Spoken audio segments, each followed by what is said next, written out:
Hello and welcome to Context. I'm Anastasia Lavrina.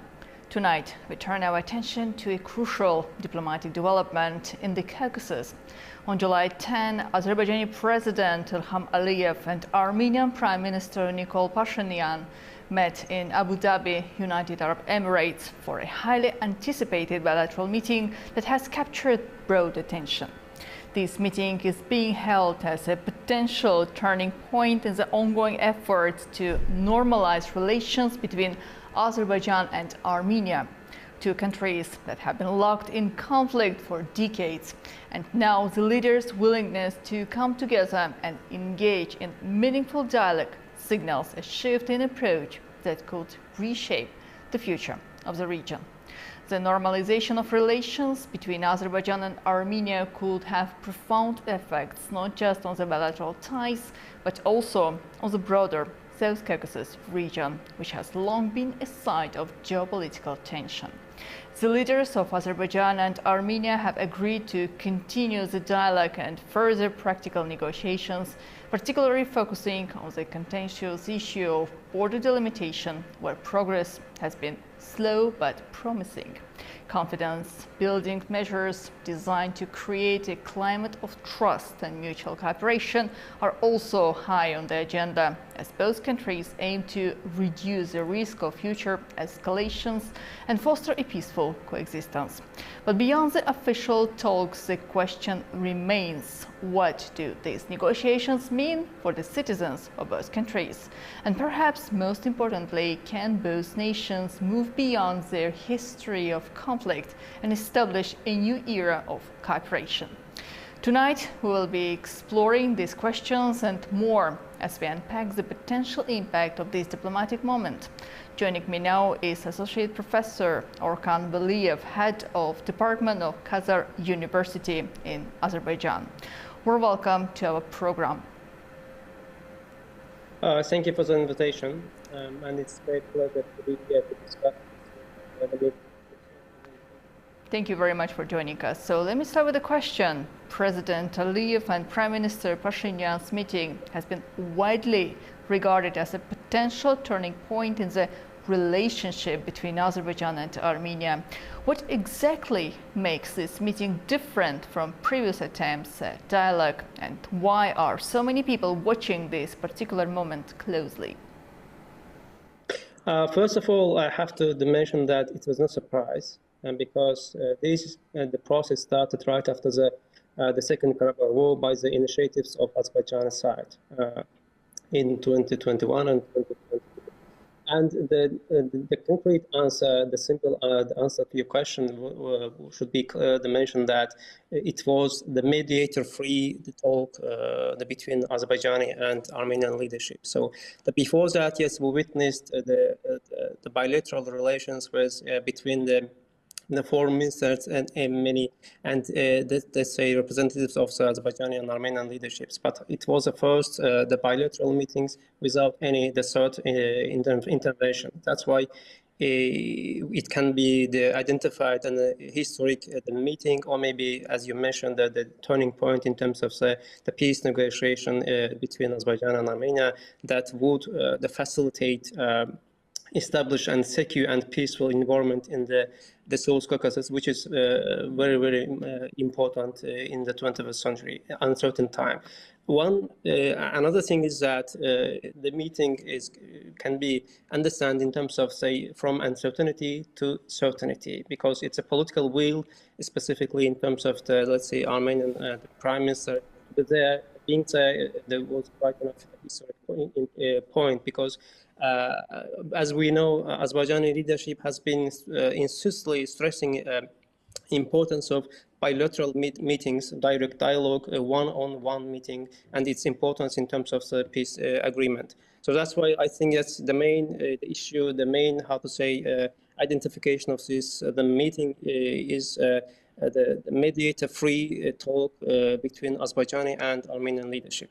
But could we classify this as a full-scale and full-pledged interstate format between Azerbaijan and Armenia? Yes, it's possible, because As you know, according to the press release issued by the foreign minister, the two sides discussed important issues. For example, one of them was the border delimitation, which is quite important, and also the constitutional issue in terms of the Armenian constitution, and any other the critical issues that which is quite enough important in terms of the peace negotiation, peace agreement, and needs the one-on-one or let's say direct dialogue between two sides without any third intervention or mediation or facilitation, because mediation or facilitation could be an obstacle in terms of the peace negotiation process, because history in terms of the original global context, shown us that in order to get the peace, the sides need to direct dialogue.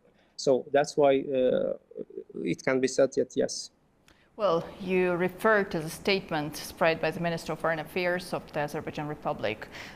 But the statement refers to the outcomes without, as far as I recall, mentioning the question of initiating of the draft agreement. Earlier, we were given to understand, according to government sources, that among the issues discussed, there was a specific reference to the initiating of the peace treaty. What do you think the statement from the foreign ministry does not mention this?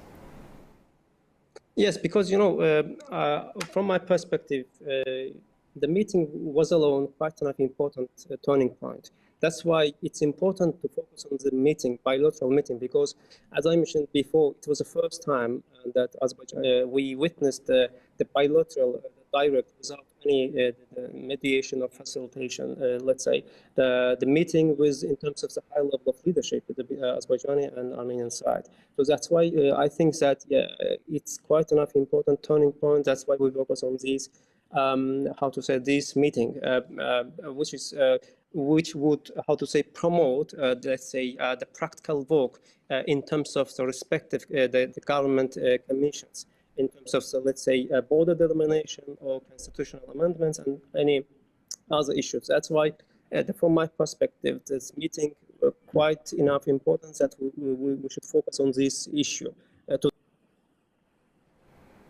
So, one of the key areas of focus during the talks is border delimitation. This has been a major source of tension between the two countries for quite a long time. What makes border delimitation so complicated, and why is it crucial for both sides to address it right now? As we know, actually this process started, the foreign minister's 5 articles proposal in 2022, which includes quite enough constructive proposal for the future of the peace negotiation process. That included the border delimitation as well. I think it's simple. First of all, Azerbaijan prioritized the border delimitation, which is based on international law. And second part of this issue, the Armenian constitutional amendments in terms of the Armenian constitution, because as we know, there's a concrete the articles regarding the territorial claim was Azerbaijani territory, which is recognized by the international law and also the part of Azerbaijan. So that's why this is the main issue, needs to be clarified, needs to be discussed. But I think that, as I mentioned before, the bilateral meeting would promote the practical works in terms of these issues. It will be able to involve the respective state commissions, the government commissions, in terms of this, how to border delimitation or constitutional amendment, something like that. Of course, Azerbaijan is clear and unchanged the requirements, and it's understandable because Azerbaijan is just prioritized its national sovereignty over its territory, and there is an uncertain issue, the threat from Azerbaijan Armenian constitution. This is a main issue, but I think that this meeting would promote the technical, practical the work in terms of this issue, which will include the state commissions. It was a direct talks between two countries, which makes an exception in comparison to what we have seen before. But given Russia's historical influence in the region. How might these rapprochements signal a shift in the balance of power in the region, particularly in relation to Russia's role? First of all, we need to understand that the unipolarity lost its hegemony, not in terms of only the global context, but also in the regional context as well. And it's not for the South Caucasus, but the globally. So that's why it's not the possible to how to keep the unipolar hegemony in the South Caucasus. So, and also the Second Karabakh War has changed the unipolarity in the South Caucasus. First of all, Azerbaijan became the key state in the South Caucasus and proved its capacity. So that's why, and becoming the key, how to say, the middle power in the South Caucasus. And also the Second Karabakh War, after the conflict situation, involved the different, how to say, the institutions and countries to the South Caucasus. For example, Turkey is one of them. So that's why it's not possible to how to say the focus the former unipolar the hegemony in the South Caucasus in terms of Russia. So I think today's meeting, the bilateral meeting, has changed this how to say the status quo in terms of how to say mediated based discussion process and peace negotiation process in terms of Azerbaijan and Armenia. Can we say that Russian participation as to the subject of the opening of communications in the region, namely the Zangezur corridor, for example, has been decisively removed of the agenda? Yes, Zangezur corridor has been discussed and was one of the issue of the meeting. And first of all, it needs to be clarified that Zangezur corridor, not just how to say the issue of Nakhchivan. No, first of all, it's not to be understood that Zangezur corridor will be the issue of the cooperation and integration among the regional countries in terms of economy that will foster and promote the economic growth in the region. And it seems that, yes, Armenian leadership, Armenian government understood this issue, this privilege. That's why the issue was discussed. But second part, of course, the second part of the Zangezur corridor will be, of course, the issue of Nakhchivan and the mainland, Azerbaijan. But the first issue of the Zangezur corridor, the integration and cooperation in terms of economic economic relations. So, which is quite enough important. It has been mentioned by Azerbaijani leadership right after the Second Karabakh War in the early of 20 and 2021 that the Zangezur corridor will be able to involve all parts. I mean, the 3+3, and will be the win-win situation in terms of economic integration and cooperation. And today's the bilateral meeting that proved that, yes, the Armenian leadership understood this, the process is issued this benefit, the possibility of the integration and cooperation in terms of economy, which is quite enough important for Armenian economic situation. So this is what we need to understand. We do understand regarding Zangezur corridor.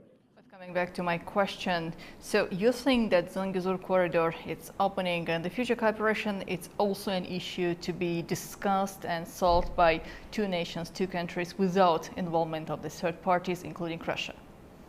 Yes, quite enough important, because Abu Dhabi meeting was a historic meeting without any intervention, including Russia and any other the third parties under the organization, etc. Because as we know, the Azerbaijani leadership, Azerbaijani side stated its importance repeatedly at different platforms. And then they came to Abu Dhabi and meet and discussed the critical issues of the peace process. Of course, both sides has draft a document in terms of the peace negotiation, but bilateral meetings in terms of the high level of the leadership was quite enough important that that's why we had it needs to be identified in a historical meeting, a turning point in terms of the peace negotiation would open the doors for the future of the peace agreement. I guess another very important element discussed during today's meeting is the building of trust between two nations. With such a complicated history, it's not an easy task. What are some practical confidence-building measures that could help in creating a more stable environment between Azerbaijan and Armenia, and how can these measures be implemented effectively? First of all, of course, it's not easy, and it won't be easy because, as you mentioned, because of the historical background and the conflict and so on. But we need, as the President Aliyev mentioned in Shusha, that the region needs peace agreement. The Azerbaijan and Armenians' political will define in the future of the South Caucasus in terms of the peace agreement, because the peace agreement will bring the secure and peaceful environment not just to Azerbaijan and Armenia, to the rest of the region, so including Azerbaijan, Armenia, and Georgia. So that's why, first of all, it's quite enough important and priority for the future of the region. So back to the question, it's not easy to include citizens the understanding of the conflict and so on. But I think that yes, today's meeting is quite enough important milestone in terms of the resolving of this the problem, because building the trust between two sides, because first of all, right after the Second Karabakh War, the Azerbaijan side that's why started the constructive way to propose the 5 articles, and then try to involve the Armenian side to the discussion at different platforms. But this is the conclusion of the 5 years of the war, and I think that it won't be difficult. It won't be difficult if Armenian the government will keep its the political will towards the bilateral meeting, direct dialogue, and one-on-one discussion. So coming back to the economic cooperation, we spoke with you previously. Definitely, opening of Zangezur corridor, which can also follow the normalization of the process. It can open the door for economic collaboration between Azerbaijan and Armenia. So how do you think it can also help to cross the barriers, how it can help for two nations to start collaboration and to, with such a complicated history as we already spoke about? That's why I mentioned that the Zangezur corridor needs to be identified, first of all, at the cooperation and integration in terms of economic relation between two nations, which is quite enough important, because as you mentioned, yes, we had the both nations historical traumas, so because long-standing the conflict and so on. But the economic, the cooperation integration through the Zangezur corridor would facilitate the establishing of the the trust between two sides in terms of the high level of leadership and also the ordinary people, which is quite important. As you know, as we know, Azerbaijan has the willing in terms of this issue, because Azerbaijan started to declare its the willing right after the Second Karabakh War, and also in 2023, and Azerbaijan said that yes, we are ready to to open our door for the cooperation, integration, and so on. But has quite enough, of course, has quite clear the requirements in terms of border delimitation and constitutional amendments and getting the peace agreement. So that's why I think that yes, Zangezur corridor, which is the issue of the economic the cooperation and integration, will be able facilitate establishing of the peace and trust among the both sides nation. So how might the normalization of relations between Azerbaijan and Armenia affect broader regional stability in the South Caucasus, are there any countries in the region that might either benefit or face challenges as a result of this diplomatic shift? Yeah, I think that getting the agreement, let's say in terms of the Zangezur corridor, will be benefit for all sides in the region, not just in the region, as I mentioned before. 3+ and threats will include the Turkey, Russia, and Iran. So that's why the getting agreement.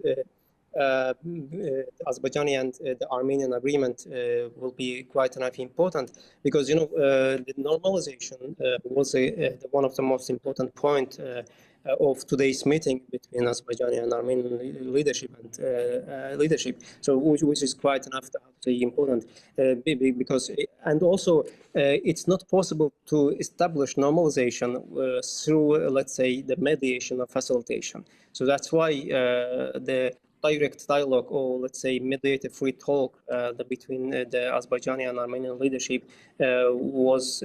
is quite enough important and deserve to be identified as the turning point in terms of the peace negotiation process. So, conclusion. This process and Zangezur corridor will be the beneficial the point for the rest of the region, including the 3 nations of the region, and also the 3+3. But I think yes, the most important issue is that bringing and building trust and peace, normalization among the nations of the region is much more important through the Zangezur corridor, which is the integration and cooperation of the nations in terms of economic relations. Is there any kind of role the global powers still can play in order to foster this process between Armenia and Azerbaijan, especially those who are the members of the European Union or the United States or any other global power who are willing to see the peaceful development in the region? Of course, it can be said that yes, all the sides want peace, but the question is that what kind of peace? That's why, in order to get peace agreement, because peace is first of all important for the region. So, in order to get peace agreement, Azerbaijani and Armenian peace agreement, we needed the direct dialogue in terms of the high level of the leadership. So, on the other side, of course, globally, yes, in terms of the USA or the European Union, or let's say even in terms of Turkey, and other sides, they want a peace agreement. We witnessed the goodwilling in terms of towards the peace agreement, peace negotiation process. But however, the main issue, the based on Yerevan and Baku, and they are the political willing towards the peace negotiation process. So it needs to be started, the bilateral meeting without any mediation, without any facilitation, third parts intervention. Because, for example, we can say that yes, the globally the institutions, countries, organizations want to witness peace in the South Caucasus. But however, the decisive point will be based on the Azerbaijans and the Armenians, the political willing towards a peace agreement. So this, and of course, this is today's meeting was a historic and turning point in terms of peace negotiation, but needs to be continued, as it has been mentioned by the experts or the policymakers anyway. So it needs to be continued and institutionalized, and also I hope that today's meeting would promote the practical work in terms of the respective the governments and states commissions in terms of the border delimitation and the constitutional amendments, which are the main issues in terms of the peaceful peace process. Well, Professor Aliyev, thank you for joining our program today. My pleasure. Thank you. Well, that's all for today's context. The meeting between President Aliyev and Prime Minister Pashinyan in Abu Dhabi marks a crucial moment in the long and complex history of Azerbaijan and Armenia.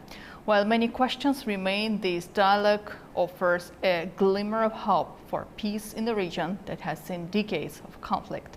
We'll continue to monitor the developments closely as both nations take their next steps toward normalization. Thank you for joining us, and see you soon.